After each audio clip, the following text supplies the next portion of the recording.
नमस्कार, news capital express में आपका स्वागत है। मैं हूं आपके साथ दीप्ति। आइए शुरुआत करते हैं खास खबर के साथ। किन्नरों को अपने घरों में खुशियों के मौके पर नाचते गाते और दुआएं देते देखा है, लेकिन क्या आपने किसी किन्नर को वेद पुराण का वाचन करते सुना है? शायद नहीं। आज हम आपको बताते हैं ऐसे ही किन्नर आचार्य के बारे में बताने जा रहे हैं जो भागवत गीता का वाचन से लोगों को लुभा रही हैं। विश्व भर के 50 नगरों में श्रीमद् भागवत कथा का वाचन कर चुकी हैं। विश्व की पहली किन्नर भागवत आचार्य महामंडलेश्वर हिमांगी सखी इन दिनों मध्य प्रदेश की संस्कार धानी जबलपुर में संगीतमय भागवत कथा के आयोजन को सुशोभित कर रही हैं।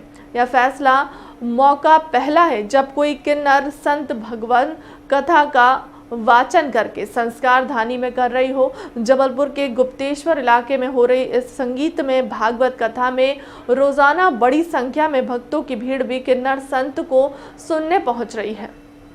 मैं Miss India Mahi Shukla 2019 Miss India फैम मिस इंडिया रह चुकी हूँ मैं नवंबर 2019 में, और मैंने भी बहुत स्ट्रगल किया है जब यहाँ जाके पहुँची हूँ।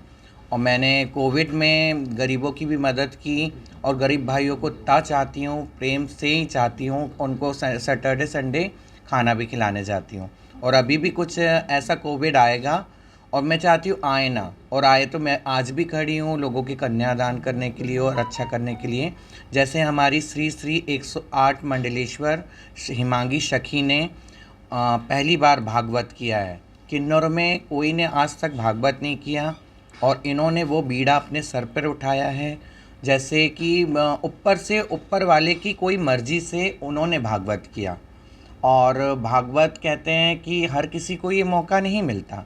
हम किन्नरों में पहली बार देखें कि ये बीड़ा उठाया है और इतने प्यार से इतने यानी उनकी बाणी में ही कुछ था कि लोग बैठते जा रहे थे और खींचे चले आ रहे थे। और 3 दिन का भागवत में मैंने इतनी भीड़ देखी हूँ पहली बार कि उनकी यानी आवाज़ में ही सरस्वती थी और आते ही जा रहे थे सब लोग आशीर्वाद लेने के लिए, लाइन लगती जा रही थी। मैं चाहती हूँ ये मैं भी सीखूँ, क्योंकि मुझे उन्होंने सबके सामने बोला है इनको भी मंडलेश्वर बनाएंगे। और मगर मैं अभी गरीबों के लिए जितना दौड़ रही हूँ, गरीबों के लिए करती हूँ, मैं चाहती हूँ जैसे उन्होंने किया है, संत किन्नर ने बीड़ा उठाया है अपने सर पे और मैंने उठाया है, और भी किन्नरों को जागरूक होना चाहिए, करना चाहिए। क्योंकि मरने के बाद जीवन मरण सिर्फ ऊपर वाले ने बनाया है, एक दिन मरना सबको है और पैसा यहीं का यहीं धरा रह जाएगा।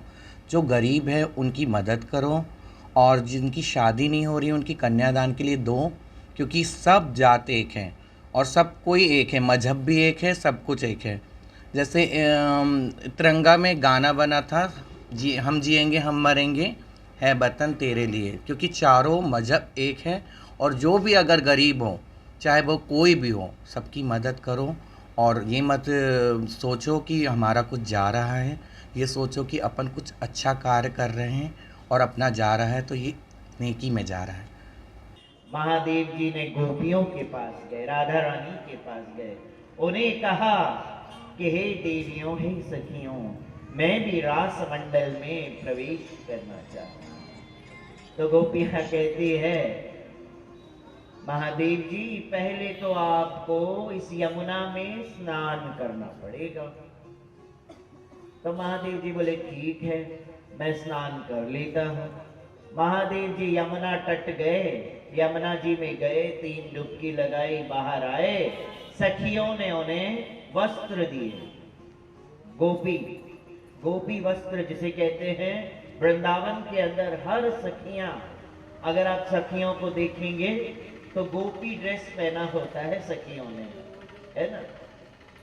इसी तरह से उन्होंने गोपी का वस्त्र पहना। अब सारी सखियां रास मंडल में प्रवेश कर चुकी हैं, महारास में प्रवेश कर चुकी है, मगर महादेव जी का किसी को पता नहीं किस वक्त वो रास मंडल में प्रवेश करेंगे। फिलहाल के लिए अब तक की खबरों में इतना ही। देश दुनिया की तमाम बड़ी खबरों के लिए बने रहे न्यूज़ कैपिटल एक्सप्रेस के साथ। नमस्कार।